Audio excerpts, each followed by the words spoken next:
Hello ನಮಸ್ಕಾರ, welcome back to my YouTube channel. ಇವತ್ತಿನ ಒಂದು ವಿಡಿಯೋದಲ್ಲಿ ಅಂಬ್ರೆಲಾ ಡ್ರೆಸ್ಗೆ ನಾವು ಸಾರಿಯಲ್ಲಿ ಯಾವ ರೀತಿ ಫೋಲ್ಡಿಂಗ್ನ ಮಾಡೋದು ಅಂತಂದು ಈ ಒಂದು ವಿಡಿಯೋದಲ್ಲಿ ತೋರಿಸ್ತಾ ಇದ್ದೀನಿ. ಸೊ ಟೈಮ್ ವೇಸ್ಟ್ ಮಾಡೋದು ಬೇಡ. ಸೊ ನಾನಿಲ್ಲಿ ಆಲ್ರೆಡಿ ಸೀರೆನ ನಾವು ಯಾವ ರೀತಿ ಫೋಲ್ಡ್ ಮಾಡ್ತೀವಲ್ಲ ಮಡಚಲಿಕ್ಕೆ, ಅದೇ ಥರ ನಾನು ಸೀರೆನ ಮಡಿಸ್ತಾ ಹೋಗ್ತೀನಿ. ಈಗೇನು ನಾನು ಸೀರೆನ ಮಡಿಸ್ತಾ ಇದ್ದೀನ, ಇದು 2 ಫೋಲ್ಡ್. ಈ 2 ಫೋಲ್ಡ್ ಸಾರಿನ ಮಡ್ಚ್ಕೋತಾ ಇದ್ದೀನಿ.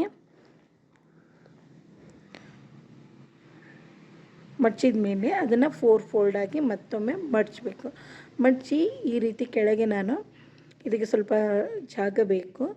ಈ ರೀತಿ ಫೋಲ್ಡಿಂಗ್ ಆದಮೇಲೆ ಇದನ್ನು ಕೋನ್ ಶೇಪಲ್ಲಿ ಹಾಕಬೇಕು. ಕೋನ್ ಶೇಪಲ್ಲಿ ಹಾಕಿದ ಮೇಲೆ 4 ಫೋಲ್ಡ್ ಇದ್ದಿದ್ದು 8 ಫೋಲ್ಡ್ ಆಗುತ್ತೆ. ಅಂದರೆ ಇದು ಫುಲ್ ಫ್ಲೇರ್ ಅಂಬ್ರೆಲಾ ಬೇಕು ಅಂತಂದರೆ ನಾವು ಪೂರ್ತಿ ಸಾರಿನ ತೊಗೊಂಡ್ಬಿಟ್ಟು ಈ ಥರ ಕೋನ್ ಶೇಪಲ್ಲಿ ಹಾಕಬೇಕು. ನೀವು ಫಸ್ಟು ನೀವೇನು ಟಾಪು ಸ್ಲೀವ್ಸ್ ಎಲ್ಲ ಕಟ್ ಮಾಡ್ಕೊಂಡ್ಮೇಲೆ ಈ ಥರ ಸೀರೆಯಲ್ಲಿ ಈ ಥರ 8 ಫೋಲ್ಡ್ ಮಾಡಬೇಕಾಗತ್ತೆ.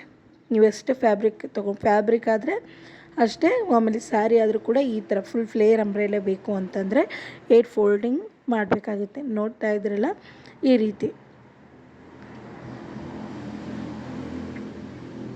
ಇವಾಗ ನಮಗೆ ಈ ಒಂದೇ ಸೀರೆಯಲ್ಲಿ ಫುಲ್ ಫ್ಲೇರ್ ಅಂಬ್ರೆಲಾ ಬೇಡ, ಜಸ್ಟ್ ನಾರ್ಮಲ್ ಅಂಬ್ರೆಲಾ ಡ್ರೆಸ್ ಸಾಕು ಅಂತಂದರೆ, ಈಗೇನು ಈ ಥರ ಪಲ್ಲು ಏನಾದರೂ ಇದ್ದರೆ, ನಿಮ್ಮ ಸೀರೆಯಲ್ಲಿ ಏನಾದರೂ ಅಂಬ್ರೆಲಾ ಡ್ರೆಸ್ ಮಾಡ್ಕೋತಾ ಇದ್ದರೆ, ಈ ರೀತಿ ಸೆರಗಿ ಕಡೆ ಡಿಸೈನ್ ಇತ್ತಂದರೆ ಅದನ್ನು ನೀವು ಟಾಪಾಗಿ ಮಾಡಿಕೊಂಡು ಕೆಳಗಡೆ ಅಂಬ್ರೆಲಕ್ಕೆ ನೀವು ಪೂರ್ತಿಯಾಗಿ ಫುಲ್ ಫ್ಲೇರ್ ಬೇಡ ನಮಗೆ, ಹಾಗೆ ಬೇಕು ಅಂತಂದರೆ ಜಸ್ಟ್ ಒಂದು ಹಾಫ್ ಸೀರೆಯಲ್ಲಿ ಈ ರೀತಿ ನಾನು ಇಲ್ಲಿ ತೋರಿಸ್ತಾ ಇದ್ದೀನಲ್ಲ ವಿಡಿಯೋದಲ್ಲಿ ಅಷ್ಟೇ ನೀವು ಫೋಲ್ಡ್ ಮಾಡ್ಕೋಬೇಕು. ಅಂದರೆ ನಿಮಗೆ ಲೆಂತ್ ಎಷ್ಟು ಬೇಕೋ ಅಷ್ಟನ್ನು ಫೋಲ್ಡ್ ಮಾಡಿಕೊಂಡು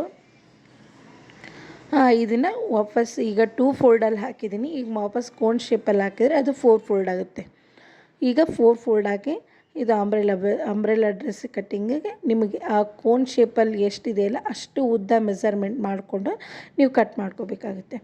ಸೊ ಇದಿಷ್ಟು ನಿಮಗೆ ಜಾಸ್ತಿ ಏನು ಇದು ನಿಮಗೆ ಅರ್ಥ ಆಗಲಿಲ್ಲ ಅಂದರೆ ನೆಕ್ಸ್ಟ್ ವೀಡಿಯೋದಲ್ಲಿ ನಾನು ಅಂಬ್ರೆಲಾ ಡ್ರೆಸ್ನ ಒಂದು ಸೀರೆಯಲ್ಲಿ ಟಾಪು ಮತ್ತು ಬಾಟಮ್ ಯಾವ ರೀತಿ ಕಟ್ ಮಾಡೋದು ಅಂತ ತಿಳಿಸ್ಕೊಡ್ತೀನಿ.